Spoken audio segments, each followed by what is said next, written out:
We have great information provided by One Chance to Grow Up, who sponsored Screenagers last month. And we have a free resiliency workbook that you're welcome to take and check out. Work it with yourself or with your kiddos. So that is our gift to you on April Fool's Day. You're welcome. I'm going to give you a couple minutes. If you feel the need to refresh your drink or your food, we'll start in like 2 minutes. Okie doke.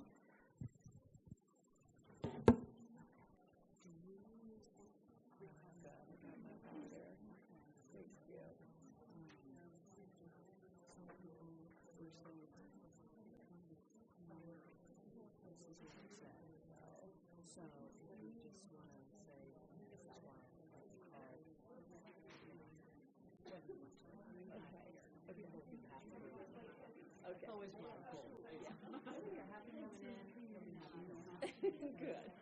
I hope so. Yeah. I asked you,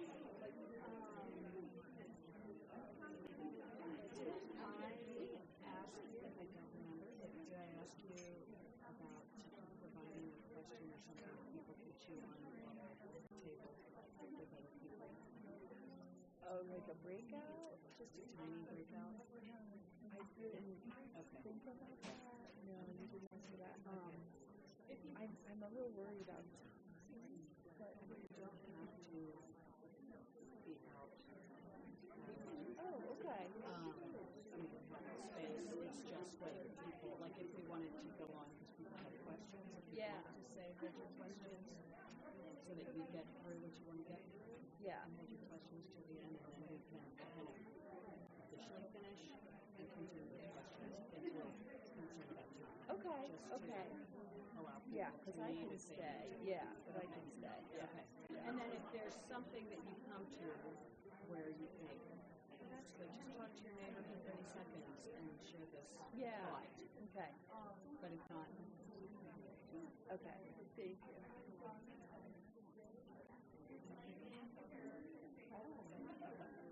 I think we're ready to call it.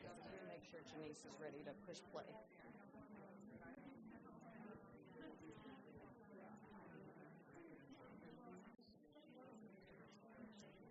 Janice, are we good? Yeah.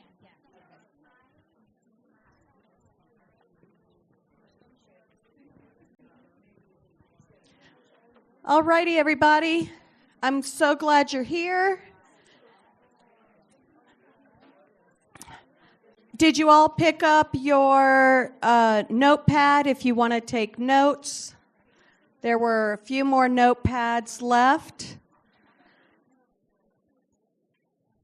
All righty, we are ready to begin. I am Susu Duga.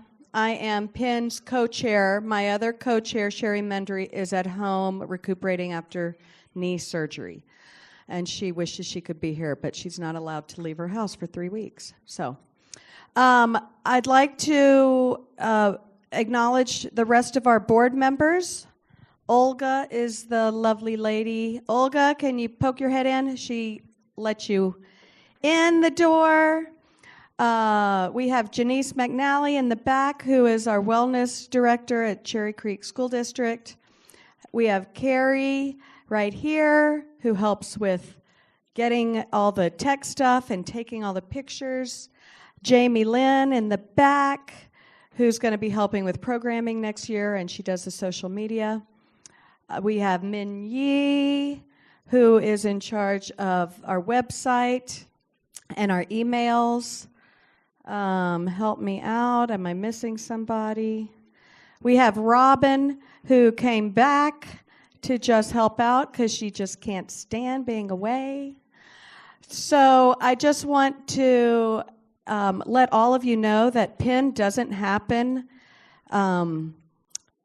just because Cherry Creek School District thinks this is important. It happens because of people like all of these individuals who decide it's important and they volunteer their time and effort. This is our last pitch. We have Rachel. Rachel, where are you? Rachel has stepped up. She'll be helping us next year because Minnie is stepping down. If there's anybody else who feels like they really want to see PIN continue, we're on the brink of not having enough woman power or manpower to keep this going. So I know a lot of you are faithful PIN ardent supporters. If you or somebody you know would like to help us keep going, come and talk to one of us, alrighty? Because we need your help.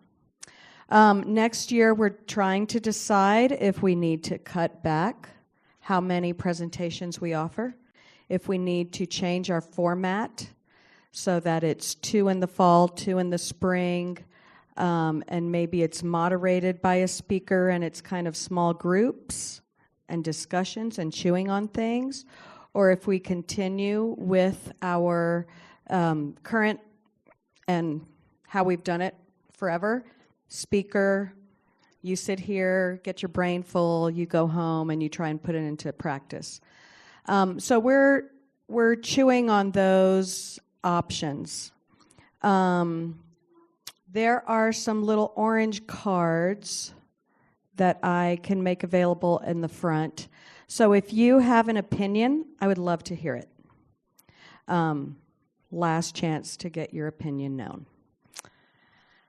You can send us something on email, but hopefully if you have an opinion, let us know right now. Yes. Yeah.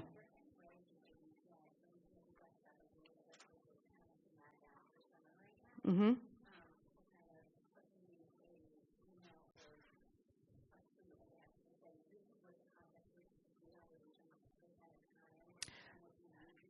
So we did do that. Yeah, we did do that in a questionnaire that went out. If your name was on the email list, do y'all remember getting a questionnaire like in the spring? Yeah, and we asked all of those questions. We had about just under 50 responses, which we were happy with and gave us good information. And it did have, here's what the needs are, here's the time commitments, here's the breakout. No, that was just a couple months ago. Yeah. Hopefully it didn't go to your junk box. But if you're curious, feel free to ask one of us before you leave or email us on the PIN ccsd@gmail email. So, all right, let's jump into it. Stand up because you've been sitting for a few minutes. Come on. Oh my gosh, if your kids moved as slow as you did, your teachers would be going crazy. So, how many of you have kids in diapers or grandchildren in diapers? Woohoo! Fantastic. Changes start happening from the very beginning. Elementary school. Great. You still like your kids. They mostly still like you.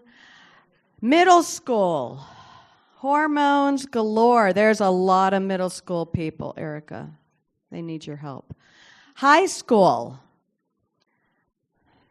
Trying on their grown-up pants. How about those who are outside of high school, whether they're going to college, community college, working, finding their way, gap year?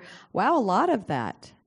Okay. How many of you are like free sailing? I am. My 3 kids are 26 to 31. So I know, it happens. All right, have a seat. Dr. Erica Stetson has some information and some help for all of you at all of your different stages. I am guaranteeing you that. So I will let her tell you a little bit more about herself, but she has worked in the district for a very long time and knows a lot about what you guys are going through and what your kids are going through. And now she has retired and she's doing her own thing professionally. And The topic has been morphed and changed. For those of you who get our emails directly, you know that, because we have to put that bookmark out almost a year beforehand. So things morph and change. That's a great reason to always be on our email list. So anybody have challenging behavior in their homes? Anybody? Really? Wow, there's only 3 people. The rest of them got it figured out.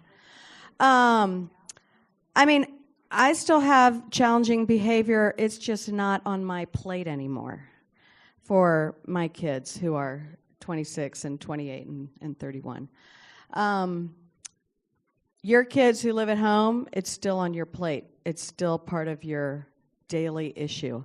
So we're going to get some ideas of how to think a little bit differently about when there's issues and problems. Take it away. Does this sound good? Okay. Great. It's such an honor to be here. It's a little emotional for me to be in this room because a little less than a year ago, I was here celebrating my retirement from Cherry Creek Schools. Yeah. And I had a wonderful, amazing career in Cherry Creek. So many awesome people I got to work with. And I miss it. But I'm happy to say I'm teaching now at CU Denver with upcoming school psychologists, and there are some awesome people coming up to be in our schools. I also have a private practice. But today, I'm going to talk to you a little bit about brain development and how we can use our knowledge of brain development to help us not only meet those challenging behaviors, but support our relationship with our kiddos. This little silver circle here says that I'm trained in the neurosequential model. That's Dr. Bruce Perry's model. If you're familiar with him, he recently published a book with someone named Oprah, you've probably heard of, and that's called What Happened to You. His first book is The Boy Who Was Raised as a Dog, and he also has a book about empathy called Born for Love. So I will be using the neurosequential model to talk a little bit about brain development. And then we're going to get into the collaborative problem-solving model.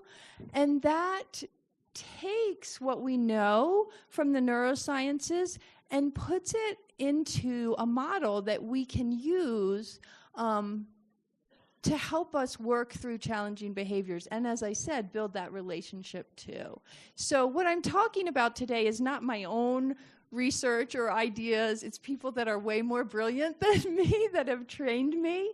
But I think you will find that it's a very practical model that I'm going to share, and really will help you to empathize with your kiddos and to build that supportive relationship so you don't feel like it's a battle. So we know that the brain is very, very complicated, and there's lots of weird names of different parts of the brain. But we are going to simplify this very complex organ. We're going to oversimplify it. So just know that it's being oversimplified, but we kind of have to in order to make it more practical. So in the neurosequential model, Dr. Perry presents the brain in the form of a triangle. And it's important to know that the brain develops from the bottom up and the inside out. And as you move up, you're going up higher levels of complexity, whereas down at the bottom of the brainstem, that's more your life-giving functions, right? Like your heart rate, blood pressure. And the brainstem is pretty much organized at birth. Has to be, because you have to survive, right? And as you move up, the diencephalon, limbic system, the cortex, it's becoming more complex up to the cortex, which we know is still developing in adulthood. And that's where we're doing our most abstract thinking, our problem solving. But really important to know that almost all of the stimuli that we experience, both messages internally about, hunger, and externally about what's going on around us, that stimuli enters from the bottom up, okay? It's really important to understand. And there's a reason for that, right? Sometimes we have to act without thought, right? So you touch a hot oven and you don't think about your skin burning, you just react, right? That doesn't even make it to the cortex before you're doing something. So sometimes we're responding without even utilizing the cortex, okay? The other thing to know is, depending on where you're at, emotionally, in terms of stimulation, it varies how much you can access your cortex, right? So we've all experienced times where we're really stressed out or scared, we felt threatened, where we didn't think our best, right? That's because the access to your cortex is closing and you're more reactionary. You're working from the limbic, more emotional part of the brain. Does that make sense? Okay. Now, stress sometimes gets a bad rap. Like, we talk about how stressed we are and it's very negative. But really, we need a certain amount of stress in our life for growth, right? And I think schools in general are very good at providing our kiddos with predictable, moderate stress. And when we are experiencing predictable, moderate stress, that's how we grow, right? That builds resilience. The problem is when there is unpredictable and severe stress, that creates greater vulnerability. And if you're in a state of chronically being over-aroused, overstressed, it actually shifts your baseline, okay? So for kiddos that are chronically stressed out, we have to work hard just to get them back to a calmer state where they can access their cortex.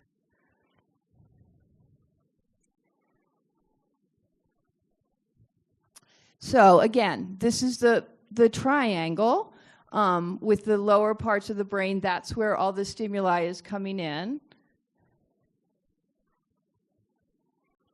And we have, if you look along the bottom of this slide where it says calm, alert, alarm, fear, terror, we're always in a state, okay? We're in a state of arousal. Different researchers have different names for the different stages. Dr. Perry uses calm, alert, alarm, fear, and terror. And basically, the calm state is more of like a meditative state where you're really able to do your most abstract thinking, but you're not really paying a lot of attention to what's going on around you. The alert state is what we want kiddos in school to be in. So they're ready to learn, they're paying attention to people around them, their cortex is open for business. Now, as you move up the arousal continuum, which is caused by stressors, by feeling threatened, by feeling overwhelmed, you move into the alarm state. And when you're in that alarm state, the limbic system is more driving the show, okay? So when people are in that state of alarm, you're more reactive, right? You're more emotional, not as thoughtful. And when you get into fear and terror, that's when we're talking about those fight or flight responses, okay? Where you're really not acting in a very thoughtful way at all. And of course, when our kids are in that alarm, fear, or terror, if we're trying to talk and reason with them, it's not going very well, right? Because even though you know they're those smart kids that they are, at that point, they can't access their best thinking. So, we need to remember the sequence of engagement, and it correlates with the parts of the brain, okay? We always need to make sure that our kids are regulated first, and then we can relate to them, and then they can do their best reasoning and reflecting, okay? So what does that really mean to be regulated? When a person is regulated, it's when they're able to process the sensory information that's coming in, they're feeling calm in their body, they're feeling emotionally stable. That's a regulated state, okay? So that's always number one. We're looking to help our kids regulate. Next, we can relate to them. We can draw on our strength, our relationship with them, and finally, they can access the problem-solving skills that they have. Now, what we're going to talk about for most of today, or for the rest of today, is the collaborative problem-solving model, which takes this sequence of engagement and puts it in a form that we can learn and use. It's very digestible. So while Dr. Perry talks about regulate, relate, reason, and collaborative problem-solving, we talk about empathizing, sharing, and collaborating. And you can see how that relates to the sequence of engagement. So hold that in mind, because we're going to come back to this empathize, share, and collaborate. So what is CPS? Collaborative problem solving is housed at Think Kids, which is part of UMass General Hospital. And it's a model of intervention that takes the research, the neuropsych research that we have, and uses it to create a very practical model that parents can use, teachers, caregivers, therapists, that help to resolve challenging behaviors, but more importantly, to build relational health. The underlying philosophy of collaborative problem solving is kids do well if they can. Kids do well if they can. And if they can't, something's getting in the way, and we need to figure out what so we can help. When I first learned about CPS and I heard this kids do well if they can, I was like, yeah, of course kids do well if they can. But then when I really examined some of our practices in working with kids, I realized that we were treating them as if they do well if they wanna. So it's really, really helpful to keep this in mind. For number one, I think it's true. And two, it feels a lot less stressful if your kid is having a hard time and having really challenging behaviors, and you can think to yourself, my kid is doing the best he can. He would do well if he could. She would do well if she could, as opposed to thinking, this kid is trying to make my day miserable, right? So this philosophy in and of itself, I think, is really helpful just to reduce our level of stress and keep us in that calm, alert state. Now, your understanding of a problem will determine your solution, right? How we interpret a kid's behavior is going to drive how we intervene. Now, kind of the old school conventional wisdom is that, these kids have these bad behaviors because of the parents who are lackadaisical or inconsistent, and the kid learned to use challenging behavior to get what they wanted or to avoid work. And if you believe that interpretation, then your logical solution is going to be about reward, right? Reward and consequence. You're going to reward the good behavior, going to consequence the bad behavior. And a lot of parents that I've worked with have tried this approach, and it maybe worked for a little bit, right? But then the rewards had to get bigger and bigger and bigger, and the consequences were feeling more and more uncomfortable, and the relationship was being undermined, and it wasn't a very satisfactory or a durable solution. When we think about rewards and punishments and ignoring, there is a place for that, absolutely, but we can't expect it to do everything, right? So it can teach some basic things. It can tell your kid what you really want from them. It can provide some external motivation. There's a lot of research on the negative side effects of too much external motivation. But those are things that consequences can provide. So there's a place. But what reward and punishment doesn't do is teach anything, right? Just offering a reward doesn't teach a kid any sort of skill. It doesn't really build relationship. Sometimes it undermines it. And it often makes kids more dysregulated, particularly if a kid is offered a reward for something that they can't really accomplish.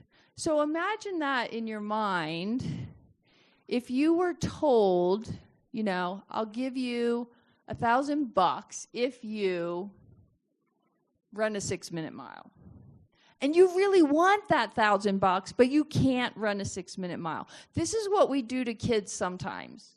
We offer a reward for something that they can't actually, they don't have the skills to do it. And that just creates stress and dysregulation.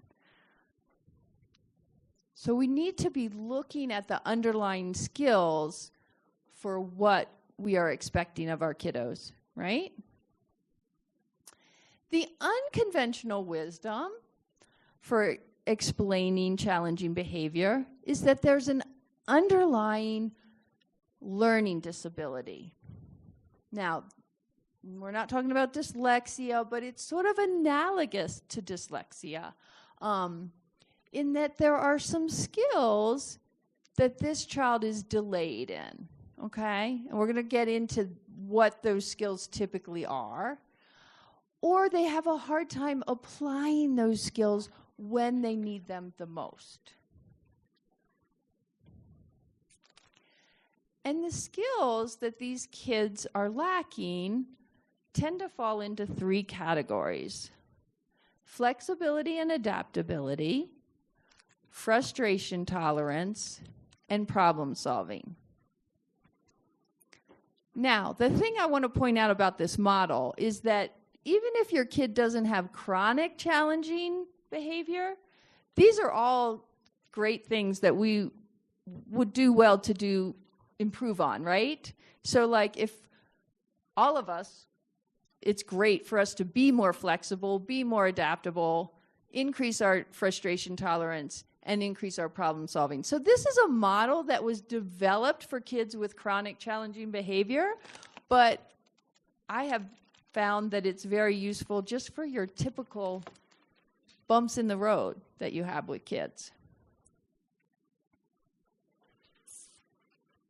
Okay, so if we are following along with collaborative problem solving and we buy into this idea that there's some lagging skills or there's some skills that we want our kids to get better at, then we're not going to address it with reward consequence, right? We're going to treat it like we would other learning. We're going to assess what skills are lagging, and we're going to teach those skills in increments that the kid can handle. So in CPS, this is sort of our model of what we believe creates challenging behavior. We believe that if your skill set is equal to or greater than the problem you're facing, you're going to respond with adaptive behavior. But if you don't have the skills, if your skills are less than the problem you're facing, that's when we see challenging behavior.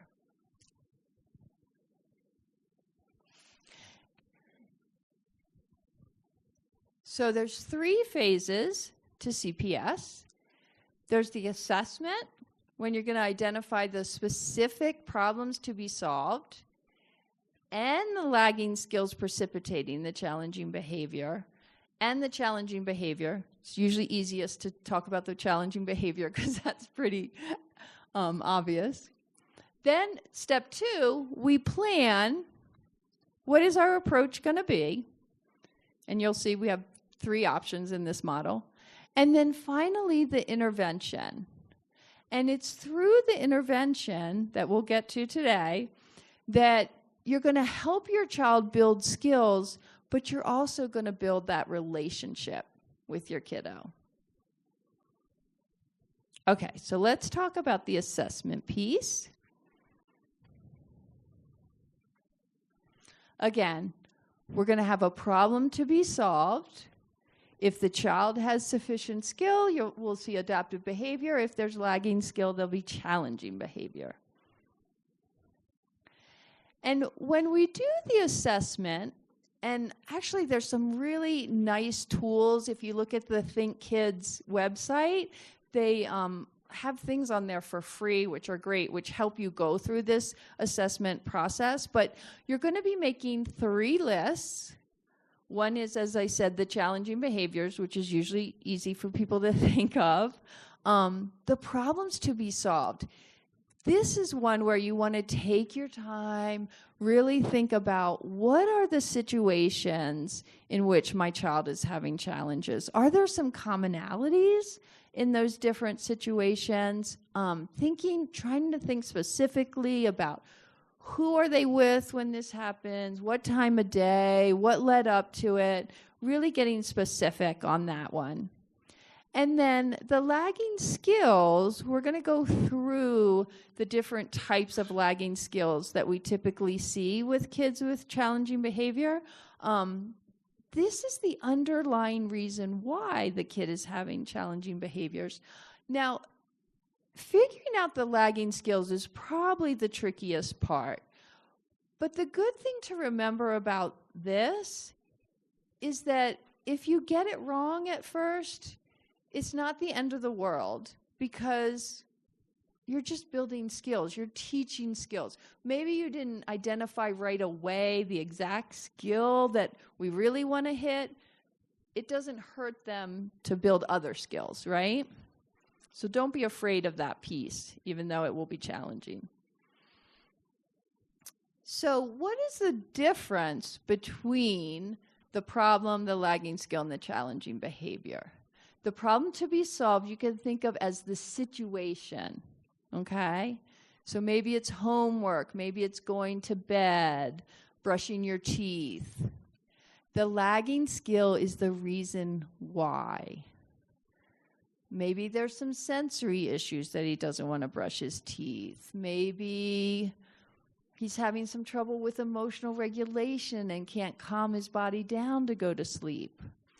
And then the challenging behavior, remember, we think of that as the response to the problem because they don't have the skills that they need to handle it adaptively.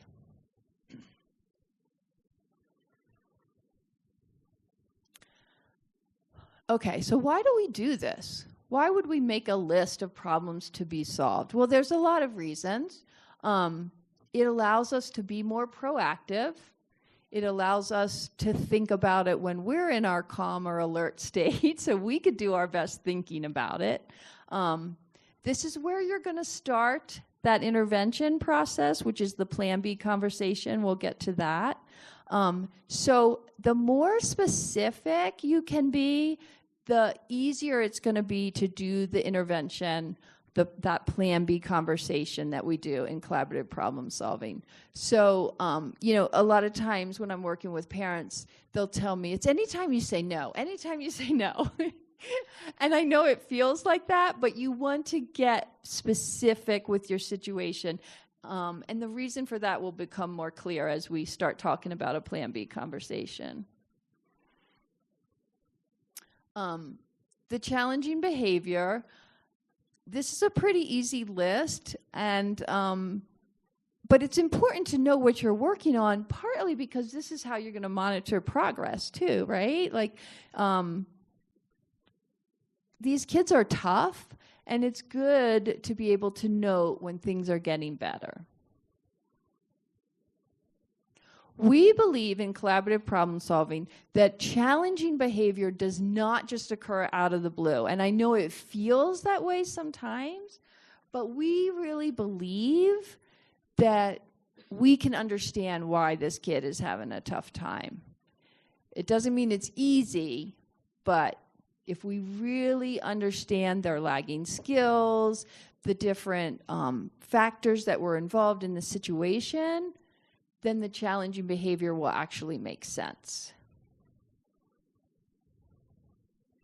Now, at first, the lagging skills might be just kind of guesses as to why the kid is struggling. For some of you, it might be real obvious. When we go through the list of lagging skills, you might be like, yep, that's my kid, that's my kid. For others, it's not so obvious, and that's okay. It will become more apparent as you do the Plan B conversations, the intervention. But one thing that helps people is to kind of work backwards from the list of problems to be solved, and identify maybe what did we wish he did instead? And that often helps you figure out, oh, well, he didn't tell me what was going on because he has a hard time putting his feelings into words, or whatever it is.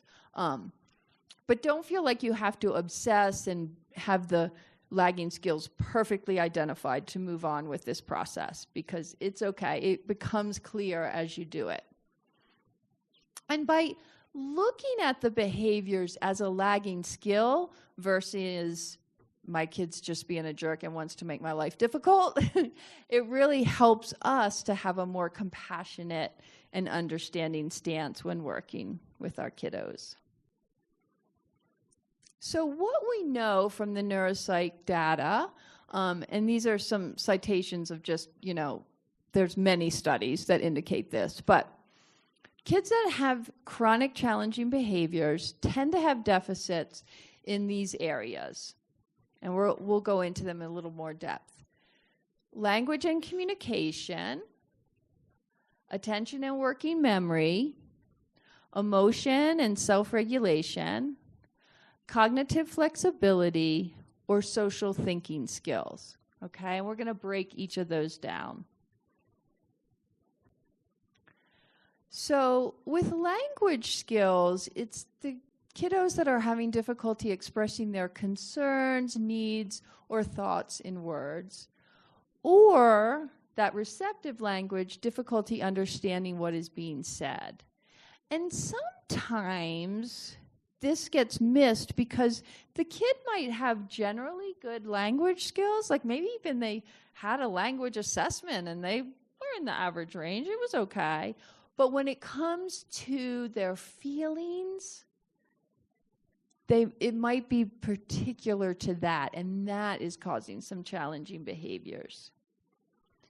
These are the skills that allow you to label and express your emotion, to identify and articulate your needs, and to solve problems through a give and take process, right? If these skills are lacking, you might see a lack of feeling words or vocabulary. You might see kids be slow to respond, more silence. You might see more swearing, because it's a lot easier to access a swear word than say, ooh, what you did really frustrated me. Okay? These are the deficits that you might see with a kiddo that is having some difficulty with those language skills that are really relevant to managing their behaviors. Okay, so that's one area. Another area is attention and working memory skills. So if you have a kid with attention deficit disorder, you're probably going to notice some deficits in this area. These are kiddos that tend to be more impulsive. They have a hard time with sustained attention, and they have difficulty with transitions because it's not just about sustaining attention, but also about shifting attention. And the skills, the things you'll notice if your kiddo has trouble in this area is that they'll have a real hard time with being planful, with being organized, sort of thinking ahead, considering a range of options, anticipating, sort of that cause and effect thinking can be lacking. These are also kids, like I said, transitioning what they're thinking about is hard, so transitions are hard.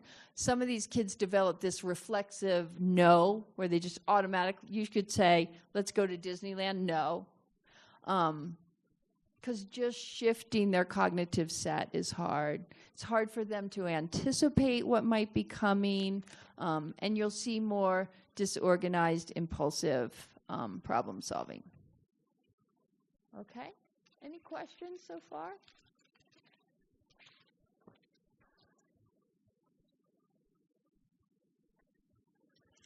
This is a big one. This one gets kids in trouble, and my heart goes out to these kiddos. Kids that have emotion and self-regulation deficits, these are the kids that have big meltdowns. They have a real hard time managing frustration. Some of these kids are kind of chronically more irritable and anxious. And they're kids that, you know, it's hard for them, even though they know the rules, even though when their cortex is open to them, they're good problem solvers, they get frustrated and that emotional limbic system takes over and they do things that they often regret later, right? I feel for these kiddos. They often have behaviors in school that can be very embarrassing because they have meltdowns. You know, these are the kids that the teachers will report. He goes from 0 to 100. You know, their emotions change rapidly, or they're just really irritable. I'm going to show you a little video from the movie Best in Show. And this is a couple who are going to get pretty dysregulated. And you can see how, because they're each dysregulated, that they kind of feed off of each other. This movie is about a dog show. Ribbon? That's what you want. You want red? No, you don't want red. You want yellow? No, you don't want yellow. You want to go home with the blue. What do you see in front of me? What do you see in front of me? You see a big blue ribbon. It's right here in front of you. You want it? You come and you grab it. You get it. She's not listening to you. She's freaking Well, out. get the busy bee. You want your busy bee. Get your busy You get the bee. busy bee. I need to trim her whiskers. It's in the crate. Where is it? It's in the crate. I didn't have it out to begin with. Where is the crate? It's not in here. It's not in here. It should be in the crate. It's not in the crate. I just told you that. God, Hamilton, she needs to get her door. She's gonna flip out. It's not in here. You left it at the hotel. You go back and you get her busy bee. Go to the hotel and get busy bee. Run! Run! Go! Mommy's getting your toy. Don't you worry. No, we had a little discussion. Look at me. Look at me. Don't look at anybody else. Don't look at the fat-ass losers or freaks. You look at me! All right. So that's just a little humor. So we have to have humor when we're dealing with our challenging behaviors. Now, the woman tries to regulate. What do you want more than anything in the world? You want the big blue ribbon? She tries to pull it together, okay? And you'll see that she doesn't look like she's having a complete meltdown, but internally you'll see she is not well regulated. Hi, I'm looking for a toy. A toy. It's a bumblebee. It's like a For what kind of animal? for a dog. It's a bee. It's a bumblebee, and it's furry. It's about this big. Okay. Right? It's it's a bumblebee. Stripes on Here it is. Is this it? it. No, that's a bear in a bee costume. Okay. Okay. I'm just trying to help. It's about this big. And all it right. squeaks in the middle. Oh, okay. This one squeaks. And I think it's striped. I think the dog will respond to the stripes, and it's reminiscent of a bumblebee, I think. This is like a bee. That's a parrot. I think that's what the dog's responding to. But you can look in the box here. We have more, right? Like this one, the yellow and black one there. That's like a bee. That's This like is a a bee. fish. Well, I This is a know fish. that's a fish, but to a No, dog, just shut up. I'm gonna get this and I'm just get trying. out of here. Thank you for your help. Okay, this Thank is you. least like a bee of the ones we I have. didn't ask for your opinion. I asked for a toy that you don't have. And so you see there, she's trying to hold it together, right? She's trying to, but she's having a hard time. She's having a hard time managing her anxiety, and it makes her kind of rude.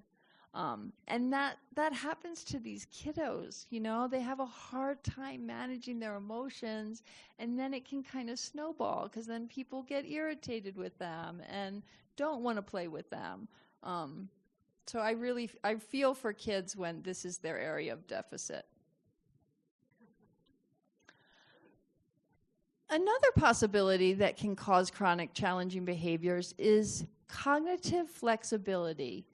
This is the ability to change when the factors change, go with the flow, think about things in a nuanced way rather than real black and white thinking, being able to handle ambiguity or uncertainty. These kids want it to be this or that, right? And it's hard for them when things aren't clear. It's hard for them when things change.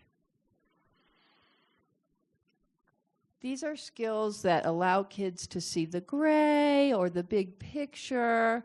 And if they don't have these skills, they tend to be pretty concrete and literal thinkers, or they're poor at generalizing information. They might be really insistent on people following the rules. Even when they don't always follow the rules, they're very insistent about everybody else sticking to the rules. They like their routines. It's very difficult for them when those routines change. And they really have a hard time when things are unpredictable or novel. These kids also can get kind of stuck or have restricted interests, or they get stuck on one idea and they kind of perseverate on it. We also might see cognitive distortions in kids that have this as an area of deficit. And by that, I mean they believe something and there might be like a grain of truth to it, but they overgeneralize it.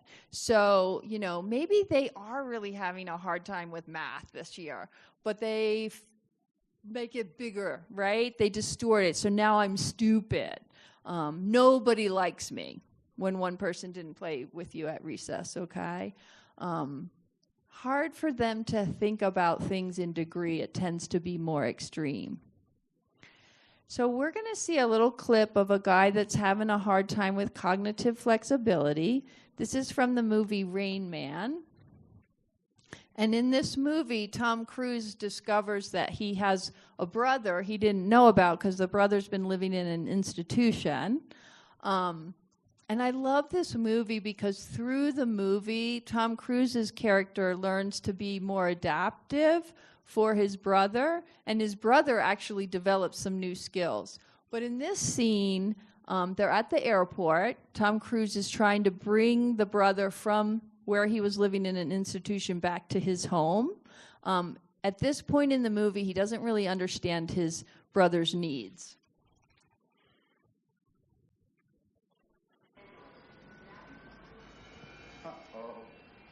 Because there's an airplane out there. Yeah, that's right. Everybody's boarding. Let's go. Airline travel is very dangerous. But don't be silly. It's the safest travel in the world. You're going to love this. Trust me. Yeah. Now, come on. Oh, no. Ray, Yeah. we're in an airport. People fly out of airports. What do you think we were doing here this whole time? Yeah, flying's very dangerous. 1987, there were 30 airline accidents, 211 were fatalities, 231 were deaths. passengers. Yeah, well, this plane is very safe, believe Yeah. me. Now I gotta get to Atlanta. Shit, Yeah. come on. I Right? don't know. I don't know. You don't know? No. What is I it? This don't know. airline? Yeah. Is it this airline? Okay, fine. We can. There's an American plane. American Flight 625 crashed April 27th, 1976. We don't have to take American. There's a lot of flights. Yeah, pick another airline. Continental. Let's take the Continental. Continental crashed November 15, 1987. Flight 1713, 28 casualties. This is very serious, Ray. Yeah, very serious. You see, I have to get to Los Angeles, right? So you're gonna get on that plane. You understand me? Yeah. You're gonna have to get on a plane. Yeah, get on a plane. Yeah. Now there's a Delta. Yeah. God, I mean, it leaves at midnight, Ray. You know, but Delta. How's Delta? The Delta crashed August 2nd, 1985, Lockheed L-1011, Dallas, Fort All right, Worth. right. Terrible wind shear. All airlines. 135. All airlines have crashed at one time or another. That doesn't mean that they are not safe. Qantas. Qantas? Qantas never crashed.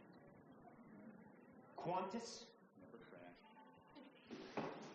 Well, that's going to do me a lot of good, Ray. Yeah. You see, Qantas doesn't fly to L.A. out of Cincinnati. You have got to get to Melbourne. Melbourne, Australia, in order to get the plane that flies to Los Angeles. Do you hear me? There's a capital. 16.2 million population. It's very Don't lovely give me a beach. hard time. You and I are going to get on this fucking plane. Yeah, no.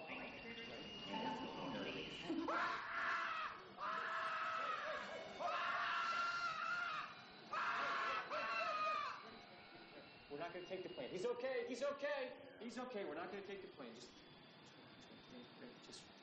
Just relax.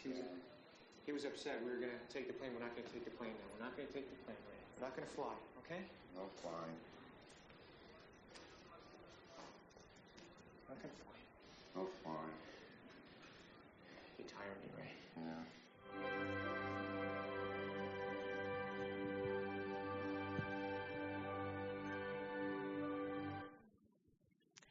So you can see that dealing with some of these lagging skills can be quite frustrating, right? And when you're dealing with someone that is very inflexible, sometimes we get frustrated and we become less flexible ourselves, which then, as you saw in that scene, can end up in a big meltdown. So we can't make our kids be more flexible by being inflexible ourselves.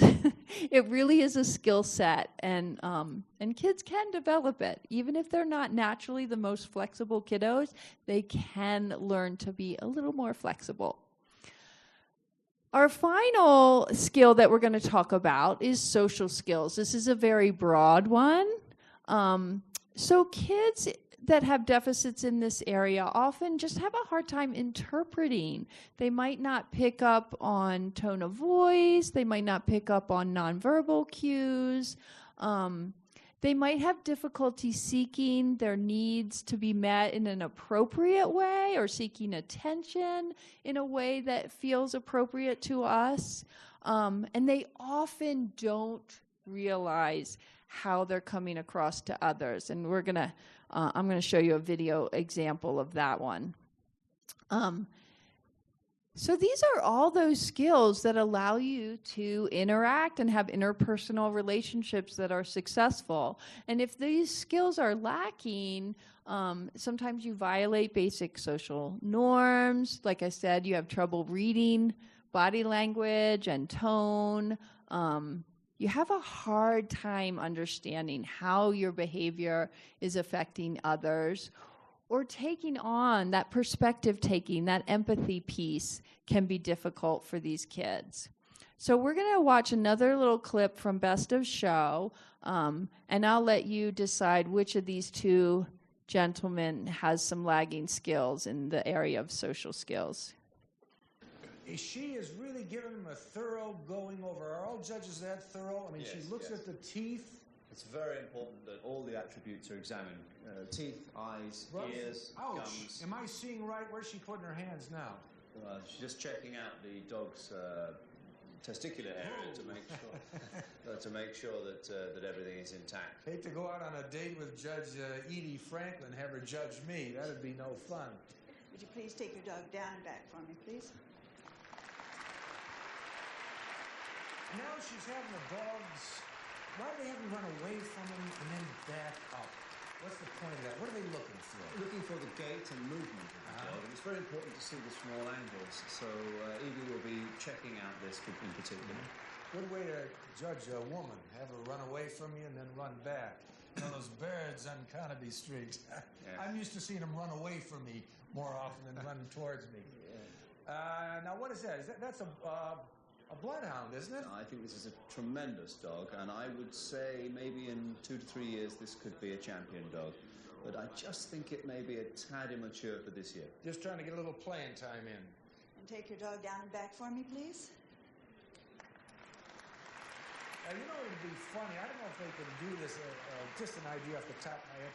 Why did he put on one of those Sherlock Holmes hats and put a little pipe in his mouth? Are they ever allowed to do anything like that, dress up a dog in a funny way? No, that's not quite what the purpose of these shows But is. it would, I think it would really get the crowd going. You know what I mean? The Sherlock Holmes hat with the pipe. I don't know if you could make it look like smoke's coming out of the pipe. I think that would be a little dangerous.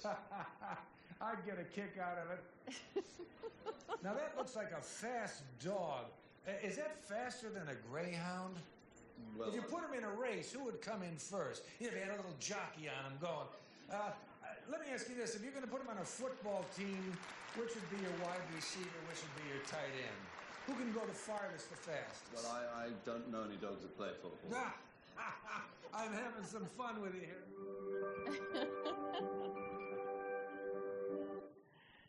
here. She is... So, as he says, I'm having some fun, but it doesn't look like the other guy is really having much fun.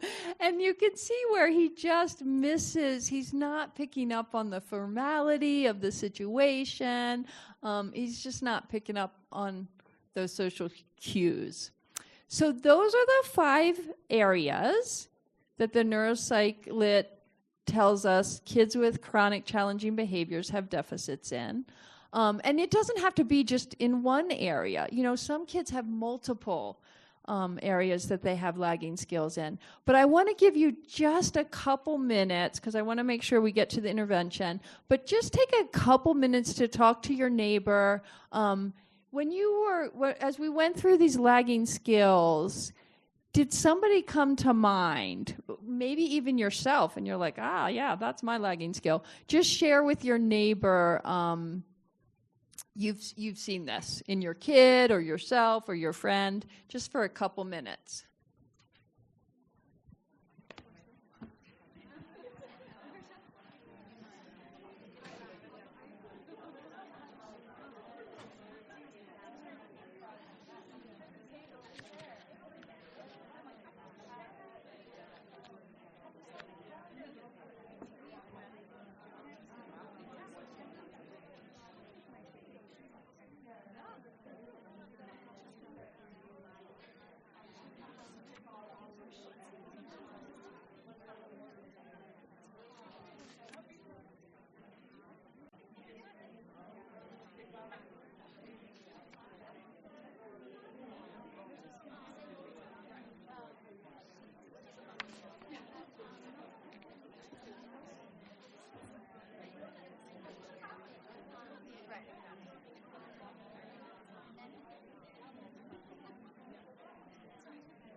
Okay, I'm sorry to cut you off. It sounds like there's some good conversation, but I do want to make sure we get through the intervention piece. So One thing to keep in mind when we're talking about these lagging skills is we're not just trying to make an excuse for our kids, right? We're trying to understand. And understanding and explaining is not the same as just trying to excuse behaviors. We do want our kids to meet our behavioral expectations. But it is a shift to be thinking about this as not like this moral motivational kind of issue, but more of a skill issue, that it's about skill, not will. When you treat your child with compassion and understanding, that helps to regulate them. And as we go up that arousal continuum and we become more dysregulated, we are less able to help our kids, right? A dysregulated adult can never regulate a child. We saw that with the two adults that needed the busy bee. Now, skills are also state dependent, okay? Remember when we put the triangle on the side and we had the different states, calm, alert, alarm. A lot of times kids kind of get punished because there was that one day where they did a really good job and people are like, I know he can do it. He did it on Thursday. Well, he was probably in a calm or alert state at that time. And if you're not in a calm or alert state, you can't access all of your skills. So Dr. Perry talks about knowing the stage, which means knowing what stage of development in skill development the child is at, and watching the state. So watching for changes in that state of arousal. Because if your kid's going up the arousal continuum, they're not going to be able to access their cortex and use their best thinking. So that was step one, the assessment phase. Now we're going to talk about planning.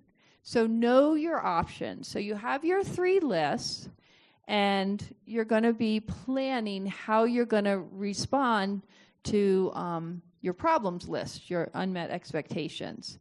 Now, collaborative problem solving does not mean that anything goes, right? Like, we want to have clear expectations for kids. We want to have boundaries for kids.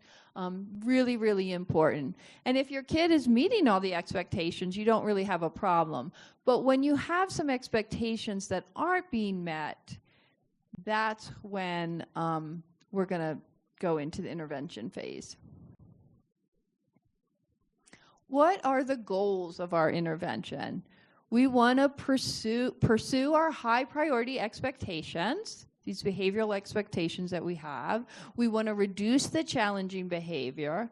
We want to solve these problems in a durable way, right? Like we talked about, sometimes a reward will help for a few days and then it kind of wears off. We want to solve problems in a durable way while building skills, helping your child feel more confident, building that intrinsic motivation, and creating or restoring a helping relationship, which to me is really the most critical piece. So when you have a problem to be solved, an unmet expectation, you really could think of your approach as falling into 3 categories, okay? We label Plan A, the one that most of us grew up with. That's when you just impose your will, right? You just make your kid do it. Plan C is when you drop it, at least for the time being. And Plan B is when you solve the problem collaboratively. And that's Plan B is the intervention. A good way to think of these, to keep them straight in your mind, is Plan A is the one where the adult gets their way. Plan C is when the child kind of gets their way. And Plan B, we're both going to work together to solve this problem. If you use Plan A, when you think about those goals that we went over just a second ago, really the only one you're going to meet is pursuing your own expectations, right? You're not going to teach any skills. You might be hurting your relationship. You're probably not going to reduce challenging behaviors. You might increase challenging behaviors, okay? So we advise really try to stay away from plan A. Sometimes you need it in the moment if it's a safety issue. But if you did need it for a safety issue and there's any possibility that that situation could come up again, you want to put it into a plan B conversation because you want to resolve this issue in a durable way. Plan C is the drop it, at least for now, okay? This is not about giving in. It's not about saying you have to do it and then being tired and saying, oh, forget it. This is proactively deciding, I'm going to put this in Plan C. So I'm not going to ask him to brush his teeth anymore. We'll worry about that once we get some of these other things in place, right? You have to really think about what you're willing to live with, what's important to you, and decide, what am I going to put into Plan C? The good thing about Plan C is that it can help with that arousal continuum. If a kid is feeling chronically overwhelmed and you take some things off their plate, they're going to spend more time in that calm alert state that we want them in, right? So by doing that, you can help stabilize the kid and probably reduce some meltdowns. And sometimes that really does right there help reestablish your relationship with the kid. But it doesn't really teach skills, right? So we don't want to just put everything in C and be like, oh yay, we're all happy now, because we want to build skills. Plan B. This is where we're going to spend our time this morning, because Plan B, when you're collaboratively solving the problem, is where you get to pursue those expectations, but you're also reducing challenging behavior, you're solving problems durably, building skills, and building your child's confidence, and also you're working together with your child. So you're building that helping relationship. And it's not me versus you, it's us together. So this is just another way to look at that, when we think about our goals, which one of these plans really meets all of them, and that's Plan B. Okay, so just to clear up some misconceptions, again, CPS doesn't mean everything goes. Structure is really, really important. Predictability is important. Our expectations need to be clear. Asking your kid to do something is not Plan A, right? Like having clear expectations, that's not putting you in Plan A. But forcing your kid to do something, that's a Plan A, okay? And the plans aren't really needed unless you have some unmet expectation, okay? What about safety issues? I commented on that earlier. If this is something that might come up again, you want to have a Plan B conversation about it so that you can keep your kids safe. Okay, so we've talked about the assessment piece, we've talked about the planning piece, and now we get to the intervention, the really important part.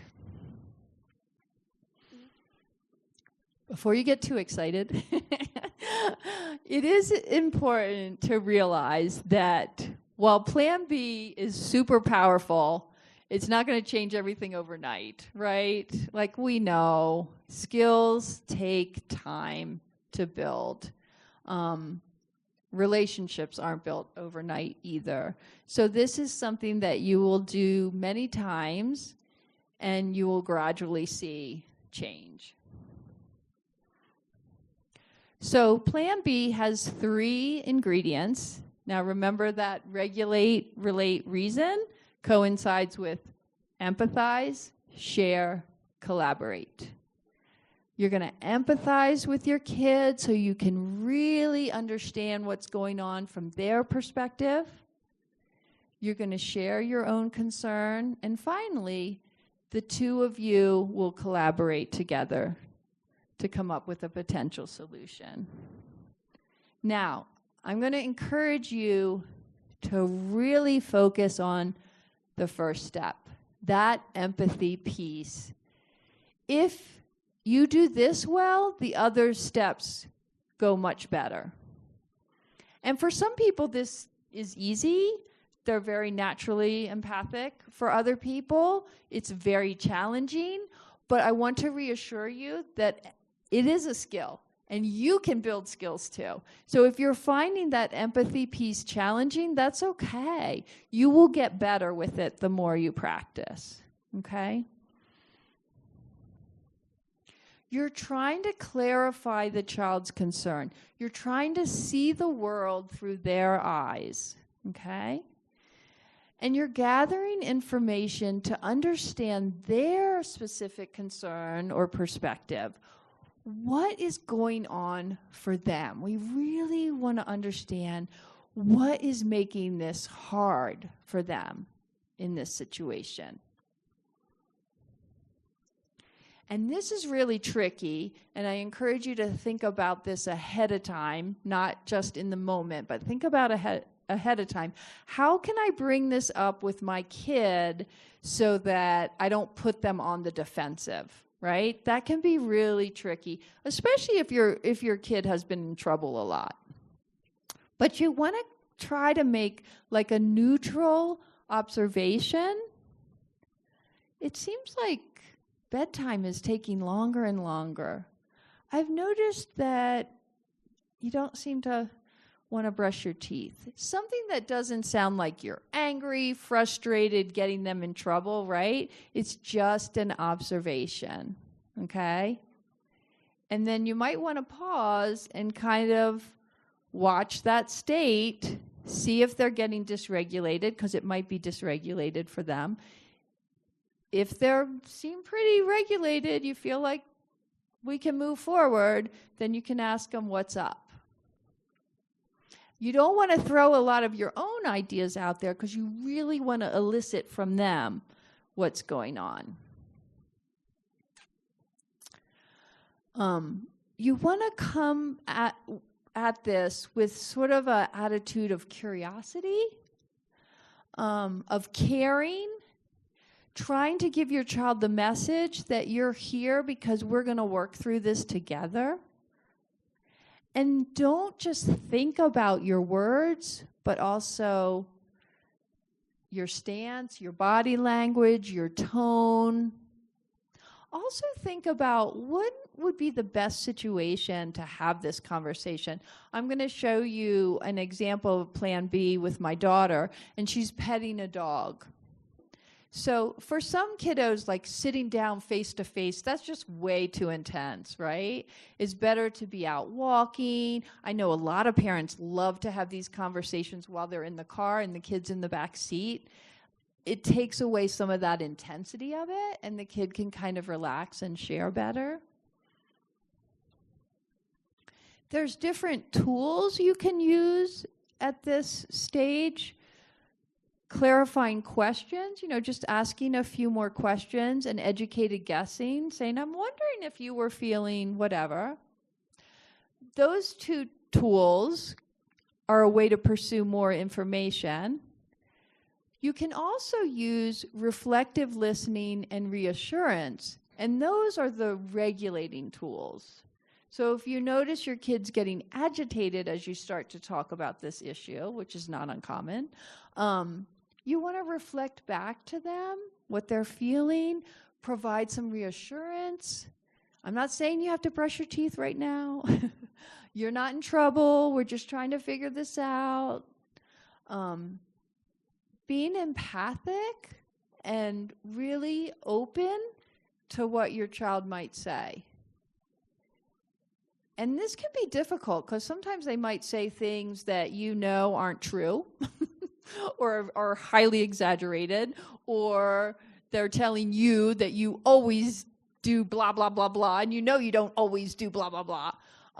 But it's important for us not to get defensive, okay? You're going to get your chance to share your concern, but when you're in the empathy piece, just stay in the empathy piece. Because if you start to defend yourself, then that's going to shut them down. Just keep in the back of your mind, even if you don't agree with their perspective, what you're trying to do right now is get their perspective on the table, okay? You really just want to clarify what is going on for them, okay? They probably have a reasonable concern somewhere in there. You just have to get to it, okay? And don't rush it. This step can take a long time, and sometimes you have to take a break, right? Sometimes you don't get to it the first time you try. And you can just say to your kid, this is really hard to understand. Why don't we both think about it, and we could talk about it again later? Because if you rush through this step, the other steps probably won't go so well. So take your time. Well, then, how will you know when you're ready to move on? You're ready to move on when you feel like you have a clear understanding of the child's concern or perspective, you've learned something new, or you have this kind of thought, ooh, I can kind of see a solution here. You also want to make sure that the child is in a calm or alert state at this time, that they're well regulated, because the next step can be dysregulating. So you don't want to go into that if your child is already agitated. The next step is to share the adult concern. So the goal of this is to help the child understand your concern and your perspective, okay? They don't even have to care, but get your concern on the table, okay? This is also something that you might want to think about ahead of time. And sometimes when parents are thinking about their concern, they actually decide that they don't really have that big of a concern and they're going to put this problem into plan C. But if you feel like, no, this is really something, this is an expectation I want to pursue, I can't really put my finger on why this is so important to me. It's usually related to health, safety, learning, or how the behavior impacts others. So before you go into this Plan B conversation, think about what are your concerns, and if you're having a hard time, think, is it one of these 4 areas? That's usually helpful. So then you're going to share your concern. And the thing is, you know, you haven't been getting to sleep until really late, and you seem tired. Okay? And you want to express it in a way that shows that you care and you're concerned. Hopefully not putting the kid on the defensive, but this could be a time where your child gets dysregulated, and you want to pay attention to that and slow down if you need to. And as I said, it's okay if the kid doesn't really care about your concern. We teach our kiddos that the solution that we come up with needs to meet both concerns. And you know that you're ready to move on from this step when you feel like you have 2 sets of concerns on the table and the kid is decently regulated. So then we're going to move on to that collaboration. This is where you're going to brainstorm and assess your different ideas of how you could do this better and choose a solution. And you want to do it together, and you want to help the kid understand that we need to address both concerns. So the script might be something like, I wonder if there's a way that bedtime can feel better for you and you get more sleep, so I don't worry about how tired you are. And then once you reframe the two concerns that you've just uncovered, you want to give your kid the first shot at coming up with a solution. This is important because we want to empower them to know that they can do this kind of work. And sometimes if we throw out the idea first, they'll just go along with that. And that eliminates the possibility of them building that skill of trying to solve the problem, okay? Now, when they're first learning this process, some of their potential solutions might not be very good. You know, like they might not really make a lot of sense. But be careful. You don't want to shut that down, right? Oh, okay, that's an idea. On the other hand, you don't want to just go for it because you don't want to set the kid up for failure. But try to be supportive and open to their ideas. And if they do give you something that's outlandish, just try to help them understand why that might not be the best idea. But we don't want to shut them down at this point.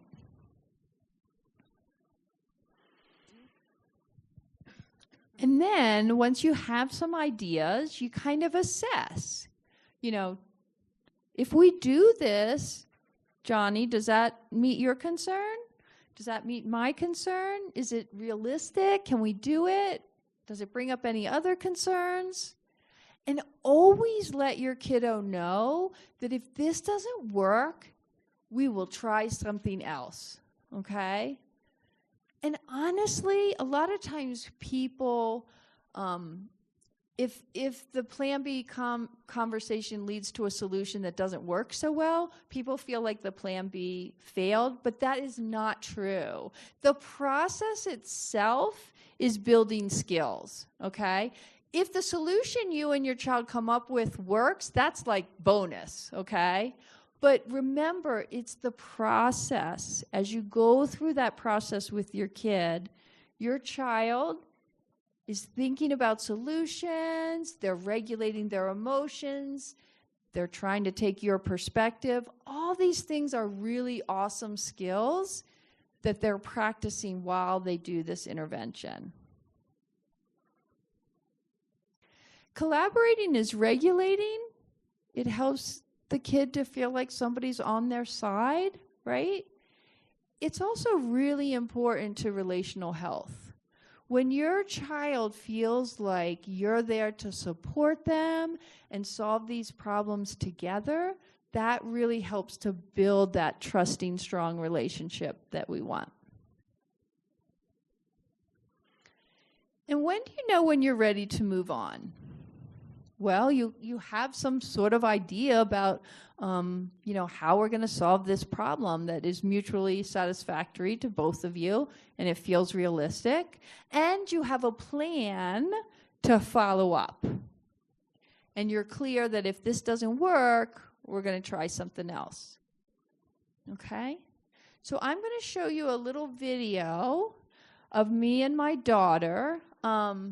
This is an old video. I think she's about 7 in the video, and she's going to graduate from Brown in May. My husband and I are about to make our last college tuition payment. Yay. And I want you to be looking for the 3 steps: the empathy, the sharing the concern, and the collaborating. The problem in this video is a fairly common one. She wasn't sleeping in her own bed, and she had been sleeping in her own bed previously, so we were a little bit baffled by this. She used to, like, a lot of times she'd come into our bed in the morning, or maybe we'd read together before she went to bed in her own bed, but something shifted, and she was wanting to stay in our bed all night, and we didn't really know what was going on.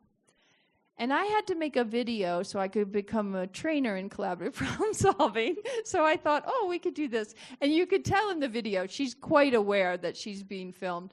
Oh, and the other thing is I'm under contract with her that I have to tell you that in this video, you might think you see her underwear, but you do not. It's a skirt, so it's okay. Yeah. So we're going to have a Plan B conversation about sleeping in her bed. So look for those 3 steps. Oh, thank you.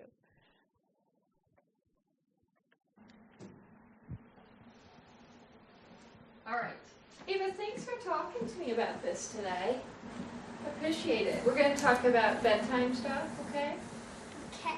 All right, because I've noticed that lately it seems like you really want to sleep in Mom and Dad's bed. And it used to be that you would come into our bed sometimes at night, but now it seems like you want to start out sleeping in our bed, and you really want to just sleep in Mom and Dad's bed these days. You're nodding your head, yeah? So you've noticed that's a change too? Can you tell me a little bit about what's going on with that? Well, I feel more safe and comfortable in your bed. You feel more safe and comfortable? Yeah? What's safer in our bed? Well, I think there are rats in my room. You think there's rats in your room? How come you think that? Because they are scratching. You heard some scratching? Oh. So you've been scared about rats in your room. You wanted to be out of that room, huh? Mm-hmm. In my book, rats eat people. In the book you're reading, rats eat people? They're huge. Oh. So you thought you might have a huge rat in your room? No, just a small rat. Just a small rat. In the book they're huge, but you thought you might just have a small rat in your room. Mm-hmm. Because in my book, only the rats from the Underland are huge. But in one part of the book, the huge rat sends all these other rats, and they come and scratching at this boy's apartment because they want 2 of their children to come down to the Underland, and they won't go. So all the rats are scratching and stuff, and trying to get them.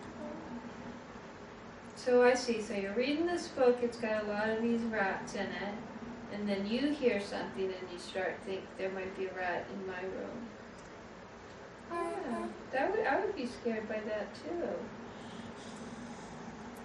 Is there anything else that's scary in your bed or your room?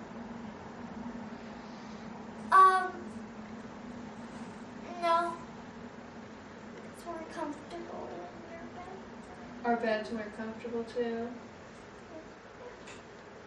What do you think makes our bed more comfortable? It's more cushioned and More cushiony? warmer. Yeah, yeah.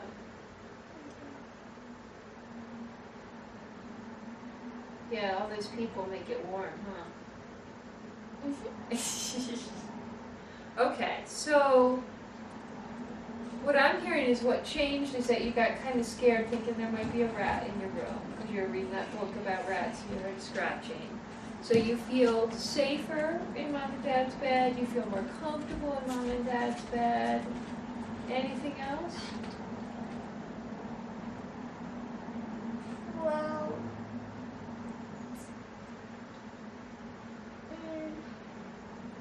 I'm starting to think about sleeping in my bed again because Dad told me there aren't rats. Okay. So already you're starting to think about sleeping in your bed because Dad told you there's no rats. So you're feeling safer. Mm-hmm. That's awesome. Good, good. Because I'll tell you, Mom and Dad's concern about this situation is that even though there's some things we like about you in our bed, like we like cuddling with you, it's also been a little bit harder for us to sleep. Because did you know that you move around a lot when you sleep? Mm-hmm. And sometimes you start with your head on the pillow and you end up with your feet on the pillow and you kick us in the head and you talk out and say things like, horse, soldier. And we wake up And the other day, Dad actually went to sleep in your bed because he was too crowded, and he didn't sleep very good that night. So our thing is just that we would like to get enough sleep, you know. And sometimes we feel too crowded. Does that make sense? Okay. So what I want us to try to do is figure out a way that we can meet your concerns, that you feel safe and comfortable, right? We want you to feel safe and comfortable, but also that Mom and Dad can get enough sleep. Okay, so that's what we're trying to figure out. Any ideas? No, I want to clean out my closet and under my bed. Because other than that, I have things that I would be able to pick up in your life and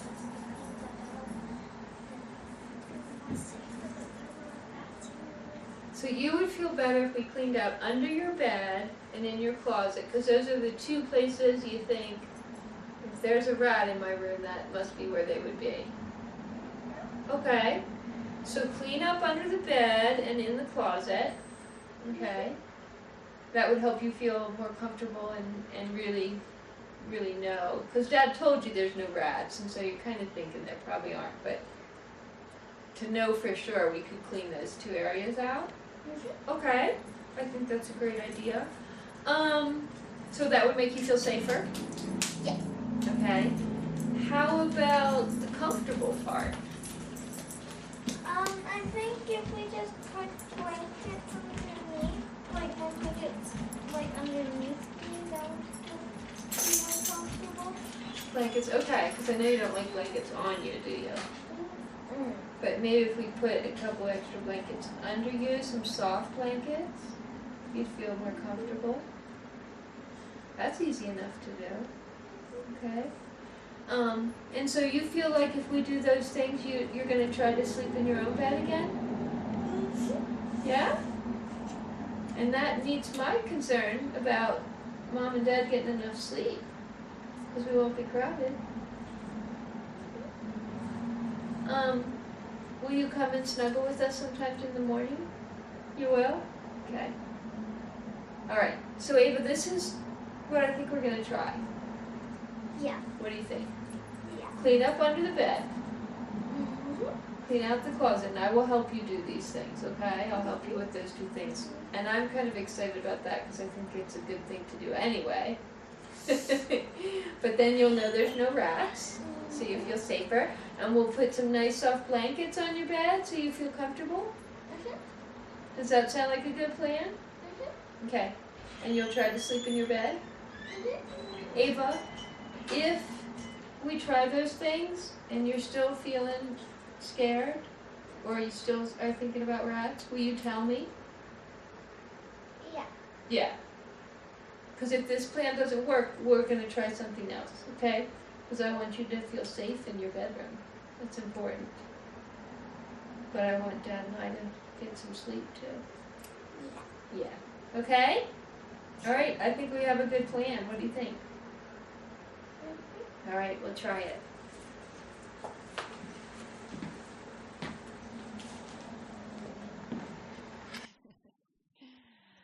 So hopefully you could see the 3 steps in that video. I could have, I know with Ava, I could have like made a sticker chart and been like, you know, if you stay in your bed for 5 nights, you'll get a Webkins. And she would have sucked it up, even though she was terrified of rats, and she would have stayed in her bed. So I kind of solved the problem, but I would have missed this opportunity to get a little insight into the world that she's living in, and that opportunity to build that relationship and for her to build those skills that she was working on. The other reason why I love CPS, after this conversation, you know, she mentions that Dad told me there wasn't rats. And I was like, what? So I asked my husband, I was like, did she talk to you about this? Did she tell you there were rats in her bedroom? And he said, yeah, She said you told her there were rats in the bedroom. I was like, I did not. He said, yeah, you guys were like looking for shoes. And I was like, oh, I remembered. Even that whole conversation, I didn't remember this. We were in a rush to get somewhere, and I was looking. She had one shoe. I couldn't find the other shoe. I was in her closet. I was like, this closet is a mess. And I had my back to her, and she goes, yeah, I think there's rats. And I was like, probably. Totally didn't think about that until my husband said, yeah, you told her there were rats. So what I love about this process is it forces you to slow down, right? It forces you to slow down and really tune in to your child. So if you would like to know more, there's a couple websites. If you're interested in brain development, I would encourage you to check out that neurosequential.com. And if you're interested in collaborative problem solving, you can go to the Think Kids website. They have lots of awesome tools there that are free. It's great. And please, if you think about, I will stay around after this if you have questions, but also if you think of something tomorrow or next week, feel free to reach out to me. That would actually make me really excited and happy. And I do have a private practice. I have business cards here if you're interested. So thank you for the opportunity to come back to Cherry Creek. This was really nice for me. Thank you. Wow. How many of you just had all of these ideas starting to bubble up in your head about a kid or a relationship or a situation where you were able to kind of freeze it and think, ooh, that would be kind of interesting if I did this? I will tell you, now having kids who are 26, 28, and 31, in serious relationships, working professionally, when you do this, you reap the benefits at the age that my kids are. And you get kids who come to you and say, hey, I've got this problem. You think we can chew on it together? Because they know you're going to stop and take time and listen, and they're going to be able to say all of their concerns, and they're actually going to ask you for your concerns and your thoughts, and then you get to collaborate together. Like, it just gives me chills. This is the hard work time. You got to put in the hard work to reap the benefits. And let me tell you, the benefits are astounding, and it's what every parent wants. So, but that didn't look like hard work. That looked like so wonderful. Here we are sitting there. Your daughter is just so comfortable. You're talking together. She's being able to tell you what's going on. So I just encourage you, every time I would come to a PIN meeting, my kids knew. Because at dinner time that night or that week, I would say, so I went to this meeting and I heard this great idea, and so I thought we might try putting it into practice in our family. I realize that I've been trying to solve all your problems, or I realize I'm just doing it my way. And, you're 7 years old now. You're just a great kid, or you're 17 years old and you're about to go on and make big decisions that affect your life. So I want to change the way we do things. Be upfront with them. You don't have to be like hiding around the bushes trying to incorporate something. Just say, hey, I'm learning something new. And what does that show your kids? That you are constantly open to growth and you're constantly willing to be humble enough to learn and to listen and to be impacted by new information. And I just can't encourage you enough to take what you learned today and to put it into practice, because the payback is real, and the payback is why we are parents. So that's what I encourage you to do. If you have questions, I want to kind of dismiss us right now for those of you who need to